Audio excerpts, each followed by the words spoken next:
জঙ্গল মানেই রহস্য, জঙ্গল মানেই অ্যাডভেঞ্চার, জঙ্গল মানেই ভয়ানক এবং সৌন্দর্যর মেলবন্ধন একসাথে এক জায়গায়। কিন্তু আজ এই পৃথিবীর ভয়ঙ্কর জঙ্গলের কোনো কাল্পনিক কাহিনী নয়, এক সত্য ঘটনা নিয়ে তৈরি মুভির এক্সপ্লেন করতে চলেছি।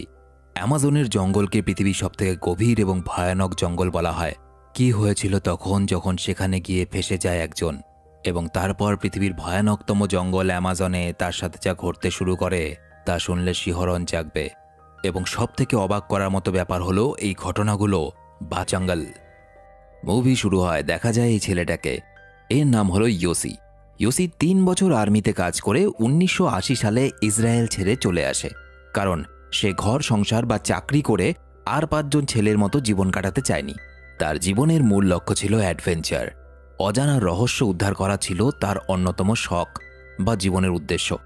এই উদ্দেশ্যেই ইয়োসি রওনা দেয় দক্ষিণ আমেরিকার বলিভিয়ার উদ্দেশ্যে। এখানে তার দেখা হয় মার্কাস নামে একজনের সাথে।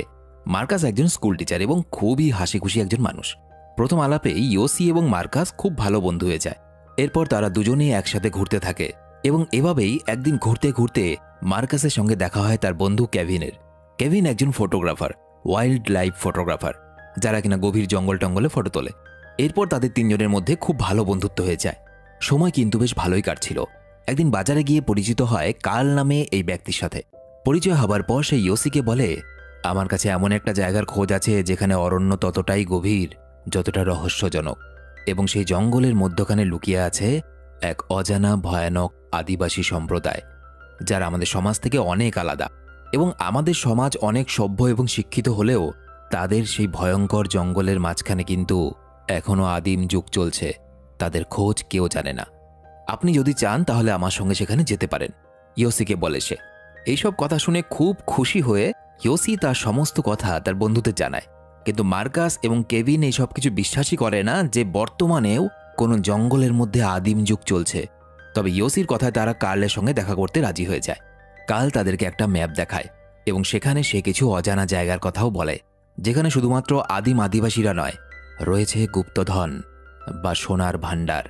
কিন্তু এসব কথা মার্কাস আর কেভিনের তেমন একটা বিশ্বাসযোগ্য বলে মনে হয় না। তাদের মধ্যে ২-১ জন এই ভয়ঙ্কর ঝুঁকিপূর্ণ জঙ্গলের মাঝখানে যাওয়াতে আপত্তি করে, কিন্তু শেষ পর্যন্ত সবাই রাজি হয়ে যায়। কার্ল তাদেরকে বলে যে জঙ্গল সম্পর্কে সবকিছু জানি আমি, যে কোনো বিপদ আপদ যদি আসে তাহলে আমি সামলে নেব, চিন্তা করো না।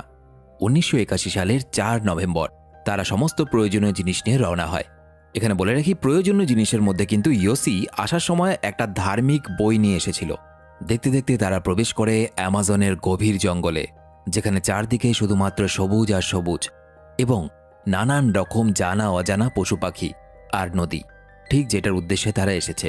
এবং সারাদিন পর একটা নিরাপদ জায়গা দেখে টেন্ট বা তাঁবু বানিয়ে সেখানে রাত কাটানো, আবার পরদিন সকালে গভীরে যাওয়ার জন্য বেরিয়ে পড়া। একটু একটু করে তারা গভীরতম গভীর জঙ্গলের মধ্যে ঢুকে পড়ছিল। জঙ্গলের পরিবেশের সাথে তারা ধীরে ধীরে পরিচিত হতে থাকে। এদিকে দেখা যায় বাকি ৩ জনের কাছে এই ভয়ঙ্কর জঙ্গল নতুন হলেও কার্ল কিন্তু খুবই অভিজ্ঞ ছিল। সে চারপাশের আকাশ আবহাওয়া দেখেই বলে দিতে পারত কখন বৃষ্টি হবে, কখন আবহাওয়া পরিষ্কার থাকবে। জঙ্গলের ভেতরে ঘুরতে ঘুরতে তারা এমন একটা জায়গায় এসে পৌঁছায় যেখানে বেশ কিছু মানুষ একটা জনবসতি গড়ে তুলেছে। সেখানে কিছুদিন কাটানোর পর তারা আবার তাদের উদ্দেশ্যে রওনা হয়। যাবার পথে নদীর থেকে একটা পাত্রের সাহায্যে একটা পাথর তুলে ইয়োসি একটু করে সোনাও খুঁজে পায়। জঙ্গলে যেতে যেতে একদিন কার্ল একটা বানর দেখতে পায় এবং দেখার সাথে সাথে সেটাকে গুলি করে এবং শেষ পর্যন্ত সেই বানরটাকে রাতের খাবার হিসাবে তৈরি করে। দীর্ঘদিন জঙ্গলে হাঁটার জন্য মার্কাসের পায়ে এক ধরনের ঘা হয়। কার্ল তার চিকিৎসা করলেও দেখা যায় ধীরে ধীরে সে আর চলার মতো অবস্থাতেই নেই। একসময় কার্ল জানায় যে এখন তারা যেখানে আছে তার থেকে মাত্র ৪ দিন যদি আর হাঁটাহাঁটি করে তারা পৌঁছয়, তারা এমন একটা জায়গায় পৌঁছবে যেখানে আরেকটা জনবসতি আছে। কিন্তু মার্কাসের পক্ষে হেঁটে যাওয়া কিছুতেই সম্ভব নয়। তাই তারা ঠিক করে যে তারা নদীপথে যাবে। সবাই মিলে তারা একটা ভেলা তৈরি করে। এরপর ভেলা নিয়ে সেই জঙ্গলের নদী পার করতে শুরু করে তারা। নদীতে যেতে যেতে দেখা যায় এক জায়গায় নদীর স্রোত প্রচণ্ড বেশি। স্রোতে তাদের ভেলা ওলট পালট করতে শুরু করে। একই মার্কাসের এরকম অবস্থা, তার মধ্যে নদীর প্রবল স্রোত, কোনো রকমে তারা সামনের পাড়ে উঠে আসে। পরের দিন কার্ল ঠিক করে যে সে আর জঙ্গলের গভীরে যাবে না। এদিকে কেভিন ঠিক করে যে সে নদীপথ দিয়েই যাবে। আর মার্কাসের পা নিয়ে নদীপথে যদি যাওয়া যায় মার্কাসের ক্ষতি হতে পারে, তাই কেভিন তাকে সঙ্গে নিতে চায় না। মার্কাসও কেভিনের সিদ্ধান্তে অসন্তুষ্ট হয়ে ঠিক করে যে সে কার্লের সঙ্গে এই জঙ্গল ছেড়ে আবার অ্যাপোলোতে ফিরে যাবে। অ্যাপোলো অর্থাৎ যেখান থেকে তারা যাত্রা শুরু করেছিল সেই জায়গাটার নাম ছিল অ্যাপোলো।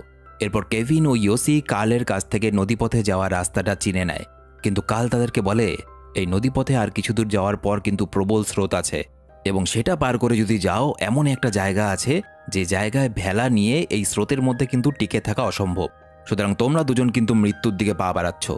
কার্ল ও মার্কাস চলে যায়, থেকে যায় ইয়োসি আর কেভিন। ইয়োসি আর কেভিন তাদের যাত্রা শুরু করে নদীপথে। দেখা যায় তারা দুজন ভেলায় করে কখনো শান্ত কখনো খরস্রোতা জলপ্রবাহের মধ্য দিয়ে এগিয়ে চলেছে। দীর্ঘদিন এইভাবেই নদীতে যাত্রা করতে করতে একদিন দেখা যায় তারা গভীর জলাশয়ে ভাসতে ভাসতে একটা খরস্রোতা জলপ্রবাহের কাছে চলে এসেছে। আসলে এটা ছিল সেই জলপ্রবাহ যার কথা কাল তাদের বলেছিল। অসতর্কভাবেই নিজেদের খেয়ালে ভেলা ভাসাতে ভাসাতেই হঠাৎ তারা ওই খরস্রোতা জলপ্রবাহের সামনে পড়ে যায়। কেভিন বিপদ বোঝার সাথে সাথে ইয়োসিকে বলে জোরে জোরে ভেলার দাঁড় চালাতে, যাতে খুব দ্রুত তারা ডান দিকে থাকা নদীর পাড়ে পৌঁছে যেতে পারে। চারদিকে পাহাড়, তার মাঝখানে বিশাল নদী, আর সেই নদীর জলপ্রবাহ রুদ্র রূপ ধারণ করেছে। নদীর স্রোত তাদের ভেলা প্রায় উল্টে দিচ্ছে। এই অবস্থায় কিনারায় যেতে না পেরে তারা কোনো রকমে তাদের সামনে থাকা একটা বিশাল পাথরের কাছে গিয়ে আটকায়। নিজেকে একটু সামলে কেভিন ইয়োসিকে বলে এই পাথরের পেছনেই এইভাবে ভেলা ধরে আটকে থাকতে, কিন্তু কেভিন সাঁতার জানে, তাই সে কোনো রকমের সামনে থাকা নদীর পাড়ে যাবে এবং সেখানে গিয়ে চাকুর সাহায্যে কিছু ডালপালা কেটে ইয়োসিকে এখান থেকে উদ্ধার করবে। কিন্তু ইয়োসি খুব ভয় পাচ্ছিল, কারণ সে সাঁতার জানে না, আর এই নদীর যা স্রোত যে কোনো মুহূর্তে কিন্তু এখান থেকে ভেসে অন্য কোথাও চলে যেতে পারে। কেভিন তাকে ভরসা দেয় এবং সাঁতরে ওই পারে চলে যায়। ইয়োসিকে উদ্ধার করার জন্য কোনো একটা ব্যবস্থা করতেই হবে তাকে, এবং ইয়োসিকে বলে ভেলায় থাকা চাকুটা দিতে, কিন্তু সেই চাকুটা দিতে গিয়ে ইয়োসি কিন্তু নিজেকে সামলাতে পারে না, আর নদীর প্রবল স্রোত তাকে টেনে নিয়ে যায়। জলের স্রোত এতটাই প্রবল থাকে যে ইয়োসি ভাসতে ভাসতে কোথায় চলে গেছে সে নিজেও বুঝতে পারে না।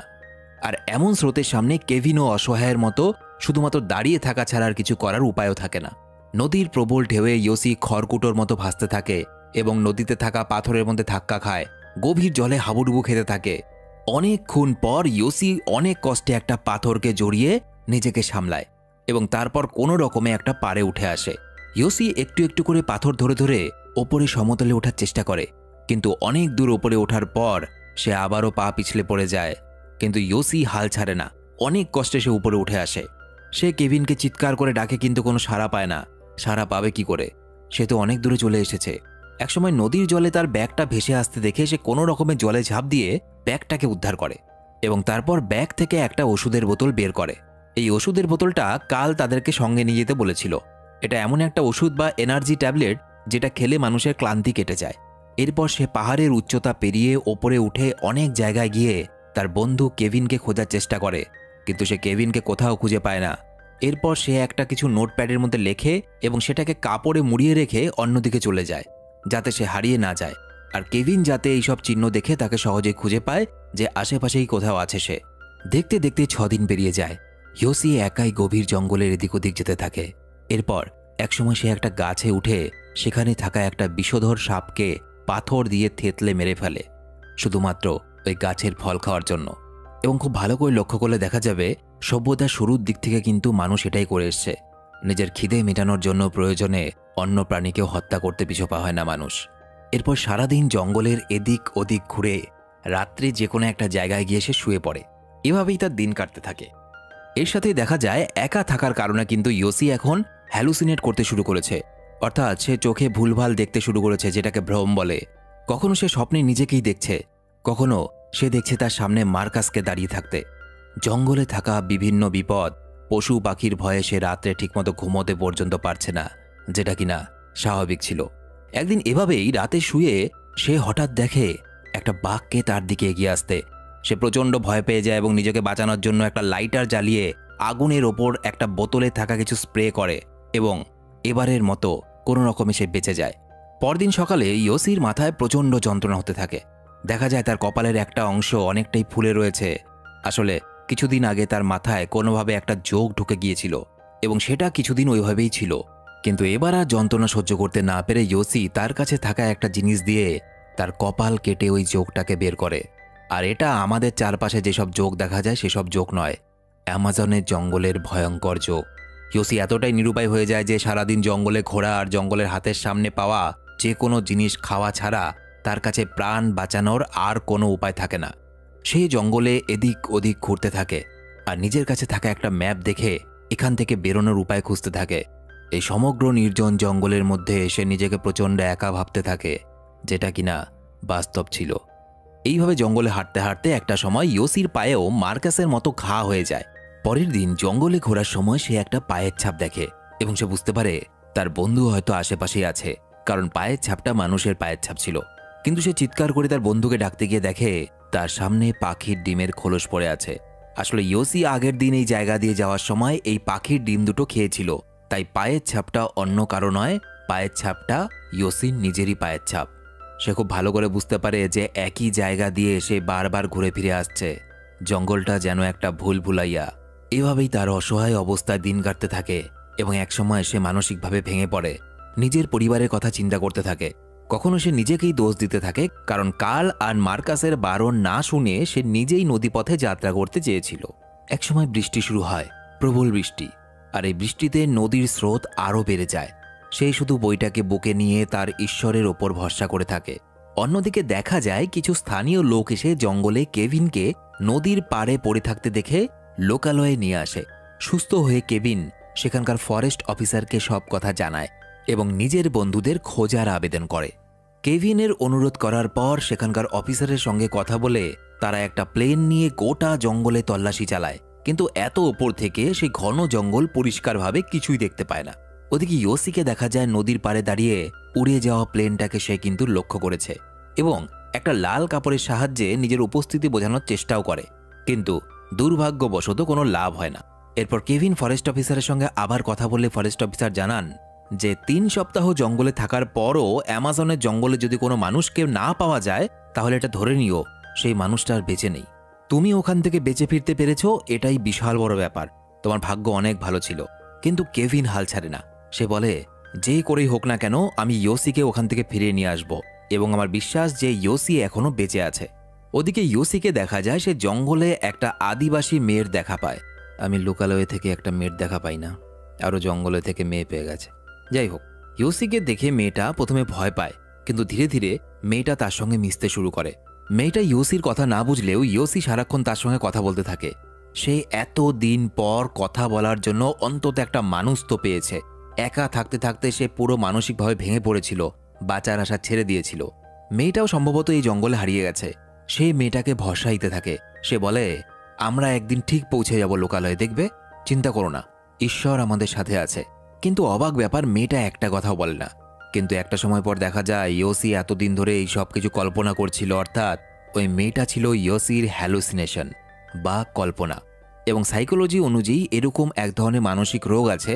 এই রোগে কি হয়, কোনো একটা মানুষ যখন প্রচণ্ড একাকিত্বে ভুগতে থাকে তখন সে তার মনের ভিতর থেকে যে কোনো একটা চরিত্রের জন্ম দিয়ে দেয়, যে চরিত্রটা কাল্পনিক হলেও তার সাথে সে সময় কাটায়। তো ইয়োসির মানসিক অবস্থাও সেটাই হয়েছিল এবং সে নিজেও বুঝতে পারে যে মেয়েটা শুধুমাত্রই তার কল্পনা। এই গভীর জঙ্গলের মধ্যে মানুষ বলতে সে একাই আছে এখানে।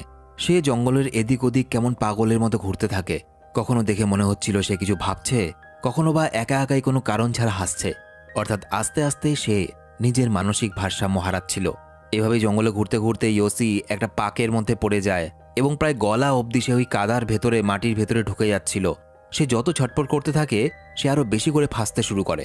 ঠিক এরকম সমুদ্র সৈকতেও দেখা যায় এবং সমুদ্র সৈকতে ওটাকে চোরাবালি বলা হয়, কিন্তু এখানে কাদার মধ্যে সে ঢুকে যাচ্ছিল।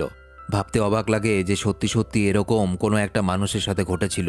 তো যাই হোক, এরপর সে নিজের মনকে শান্ত করে, কারণ সে তার ঈশ্বরকে প্রচণ্ড বিশ্বাস করে। সে মনে প্রাণে বিশ্বাস করত যে ওপরওয়ালা আমার সাথে আছে, আমি এভাবে তো মরতে পারি না। সে খুব আস্তে আস্তে চেষ্টা করে একটা গাছের ডাল ধরে একটু একটু করে ওই পাকের ভেতর থেকে বেরিয়ে আসে। কিন্তু এতদিন এত কষ্ট সহ্য করার পর এবং ঠিকমতো খাওয়া দাওয়া না হওয়ার কারণে তার শরীরে একটুও শক্তি ছিল না। কিন্তু তখনও তার মনে নিজেকে বাঁচানোর চেষ্টা ছিল। তাই সে কোনো মতে গড়িয়ে গড়িয়ে একটা গাছের সামনে যায় এবং সেই গাছের সামনে অজস্র বিষাক্ত পিঁপড়ে ছড়িয়েছিল, অ্যামাজনের জঙ্গলের বিষাক্ত পিঁপড়ে। ওই গাছের ডাল শক্ত করে জড়িয়ে ধরতে ইয়োসির গায়ে অসংখ্য পিঁপড়া কামড়াতে শুরু করে। আর এই ঘন জঙ্গলের বিষাক্ত জঙ্গলি পিঁপড়ে কামড়ানোর মারাত্মক যন্ত্রণা তাকে আরও কাবু করে তোলে। কিন্তু শুনলে অবাক হবে, সে ইচ্ছে করেই ওই পিঁপড়েগুলোকে দিয়ে নিজের শরীরটাকে কামড়াচ্ছিল, কারণ তার শরীরে শক্তি বা এনার্জি কিছু ছিল না। তাই যাতে অসম্ভব যন্ত্রণার দাপটে সে থাকতে না পেরে বাধ্য হয়ে সেখান থেকে দৌড়তে পারে, এই জন্য সে এরকম কাজ করেছিল। এবং এই এতগুলো পিঁপড়ের কামড় সহ্য করতে না পেরে ইয়োসি সত্যি সত্যি দৌড়তে শুরু করে। সে কল্পনা করতে থাকে সমস্ত কাছের মানুষদের জঙ্গলে হ্যারিসোনেট করা সমস্ত দৃশ্য তার সামনে সিনেমার মতো ভাসতে শুরু করে। তার বারবার মনে হচ্ছিল কেউ যেন তাকে বলছে, ইয়োসি তুমি পারবে, তোমাকে পারতেই হবে। অন্যদিকে কেভিনকে দেখা যায় ফরেস্ট অফিসারের কথায় সে একজন মাঝির কাছে যায়। এই মাঝি জঙ্গল এবং নদী সম্পর্কে খুব ভালোভাবে পরিচিত ছিল। একমাত্র তার পক্ষেই ওই নদী পথে নৌকা চালিয়ে ইয়োসিকে খোঁজা সম্ভব ছিল। তাই কেভিন ওই নদীতে তাকে নিয়ে যাওয়ার জন্য অনুরোধ করে। কিন্তু 17 দিন ধরে একটা মানুষ নিখোঁজ, তাও আবার অ্যামাজনের গভীর জঙ্গলে। এই কথা জানার পর মাঝি বলে, কাকে আর খুঁজতে যাচ্ছেন? আপনার কি মনে হয় সে এখনো বেঁচে আছে? সেখানে গিয়ে কোনো লাভ নেই। কিন্তু কেভিন অনেক বিশ্বাস নিয়ে বলে যে আমার বন্ধু ঠিক বেঁচে আছে, আমার মনে হচ্ছে, আমার বিশ্বাস। সে আরেকবার শেষ চেষ্টা করতে চায়। এমনকি কেভিন মাঝির কাছে নদীতে নিয়ে যাওয়ার জন্য হাতে পায়ে ধরে, এমনকি সে তার নৌকাটাও কিনে নিতে চায়। অবশেষে মাঝি কেভিনের অনুরোধে নদীপথে ইয়োসিকে খুঁজতে বেরিয়ে পড়ে। এদিকে ইয়োসিকে দেখা যায় সে নদীর পাড়ে কিছু কাঠ দিয়ে একটা ওয়াই বানায়। ওয়াই মানে সে নিজের নামের প্রথম অক্ষরটা লেখে, যাতে তার সন্ধানে কেউ যদি আসে এই ওয়াইটা দেখে বুঝতে পারবে যে ইয়োসি এই আশেপাশেই আছে, এবং সেই ওয়াইয়ের সামনে বসে সে অপেক্ষা করতে থাকে। ইয়োসির সামনে এমন সময় একটা কচ্ছপ আসে, কিন্তু ক্লান্ত ক্ষুধার্ত হওয়া সত্ত্বেও ইয়োসি কিন্তু সেই কচ্ছপটাকে হত্যা করে না, কারণ সে এখন জীবনের মূল্য বুঝতে পেরেছে। সে জানে আঘাত পেলে কতটা কষ্ট হয়। এতদিন জঙ্গলে ভয়ঙ্কর জীবনযুদ্ধ করে সে অন্য প্রাণীদের কষ্ট উপলব্ধি করতে পেরেছে। উল্টে ইয়োসি আকাশের দিকে তাকিয়ে দুহাত বাড়িয়ে ঈশ্বরকে ধন্যবাদ জানায় তাকে এতদিন জীবিত রাখার জন্য এবং তাকে এখনও পর্যন্ত বেঁচে থাকার জন্য মানসিক শক্তি দেওয়ার জন্য। এদিকে 2 দিন ধরে নদীতে ঘুরে ঘুরে বেড়ানোর পর কেভিন ঠিক সেখানে এসে পৌঁছায় যেখানে ইয়োসি ওয়াই লিখেছিল, কিন্তু ইয়োসিকে সেখানে দেখা যায় না। এরপর মাঝি জানায় যে এর থেকে গভীর জঙ্গলে যাওয়া আর সম্ভব নয়, সেটা নিরাপদও নয়। আর নদীর জলপ্রবাহ যেখানে প্রচণ্ড খরস্রোতা, সেখানে তো নৌকো চালানোও সম্ভব নয়। তাই বাধ্য হয়ে এবার তাদেরকে ফিরে যেতে হবে। কেভিন এরপর হতাশ হলেও সে ফিরে যেতে বাধ্য হয়। কিন্তু যখনই তারা নৌকা নদীতে নামিয়ে দিয়ে উল্টো দিশায় ঘোরাতে শুরু করে, তাদের কথা কিছু দূরে শুয়ে থাকা ইয়োসির কানে পৌঁছয়। ইয়োসি নিজের সর্বশক্তি দিয়ে কোনো মতে গড়িয়ে গড়িয়ে একটু কষ্টে উঠে দাঁড়ায়, কিন্তু বন্ধুকে জোরে চিৎকার করে ডাক দেওয়ার মতো শক্তি ইয়োসির শরীরে থাকে না। সে অসহায়ের মতো দূরে দাঁড়িয়ে ফিরে যাওয়া নৌকাটার দিকে তাকিয়ে থাকে। তবে সৌভাগ্যবশতই হোক বা ইয়োসির কথা মতো ঈশ্বরের কৃপাতেই হোক, কেভিন কিন্তু হঠাৎই দূরে দাঁড়িয়ে থাকা বিধ্বস্ত ইয়োসিকে দেখে খুশিতে চিৎকার করে ওঠে। সে দ্রুত নৌকা ঘুরিয়ে তার বন্ধু ইয়োসির কাছে গিয়ে তাকে জড়িয়ে ধরে। ইয়োসিও কেভিনকে দেখে চোখের জল আটকে রাখতে পারে না। সে কাঁদতে শুরু করে। এতদিন কিভাবে সে জীবন যুদ্ধ করে এই জঙ্গলের মধ্যে বেঁচে আছে একমাত্র সেই জানে। এরপর কেভিন তার বন্ধু ইয়োসিকে সেখান থেকে ফিরিয়ে নিয়ে যায়। 19 দিন এক অসহ্য যন্ত্রণা ও একটানা লড়াই শেষ করে ইয়োসি নিজের প্রাণ বাঁচাতে সক্ষম হয়। কেভিন ইয়োসিকে নিয়ে লোকালয়ে আসে। এমন ভয়ঙ্কর জঙ্গলে এতদিন থাকার পরেও কেউ ফেরত এসেছে এটা দেখে সবাই অবাক হয়ে যায় এবং তাদের ঈশ্বরকে ধন্যবাদ জানাতে থাকে। আর এই মুভিটা এখানেই শেষ হয়ে যায়। মুভিটা এখানে শেষ হয়ে গেলেও জানা যায় কাল ও মার্কাসকে নাকি খুঁজে পাওয়া যায়নি, এবং এর কিছুদিন পর জানা যায় কালকে নাকি পুলিশ অনেকদিন ধরেই খুঁজছিল, এবং কাল নাকি মোটেও ভালো মানুষ ছিল না। সে জঙ্গলে ভ্রমণ করতে আসা বহু মানুষকে মিথ্যে কথা বলে জঙ্গলে নিয়ে যেত, যাদের কোনো খোঁজ পাওয়া যেত না। হয়তো কাল এদেরকেও যে জঙ্গলে নিয়ে এসেছিল কিছু একটা করার মতলবে, কিন্তু শেষ পর্যন্ত যেহেতু কেভিন আর ইয়োসি আলাদা গিয়েছিল, সুতরাং হয়তো তারা কালের হাত থেকে বেঁচে গিয়েছিল। আর কাল যে লুপ্তপ্রায় আদিবাসী সম্প্রদায়ের কথা বলেছিল যে অ্যামাজনের জঙ্গলে তারা বাস করে, এরকম কোনো লুপ্ত সম্প্রদায়ের অস্তিত্ব বাস্তবে খুঁজেই পাওয়া যায়নি। কেভিন ও ইয়োসিকে দেখা যায় তারা নিজেদের স্বাভাবিক জীবনে ফিরে যায়। কেভিন জঙ্গলে তার ফটোগ্রাফির কাজ চালিয়ে যায়, আর ইয়োসি 10 বছর পর আবারও সেই অ্যামাজনের জঙ্গলে ওই নদীর তীরে ফিরে যায় ঘুরতে। হ্যাঁ, এই পাগলের একবারে শিক্ষা হয়নি, তাই আবার গেছিল ঘুরতে। তো যাই হোক, এটা কোনো কাল্পনিক কাহিনী ছিল না, এটা বাস্তব জীবনে একজনের সাথে ঘটেছিল। আর যার সাথে ঘটেছিল তারও নাম ছিল ইয়োসি ঘিনসেনবার্গ। 1981 সালে এই ঘটনাটা ঘটেছিল। তো আজকে ভিডিওটা কেমন লাগলো কমেন্টে অবশ্যই লিখে জানাবে। ভিডিওতে শুধুমাত্র একটা লাইক করে বন্ধুদেরকে শেয়ার করো। দেখা হচ্ছে পরের ভিডিওতে। সবাই খুব ভালো থেকো।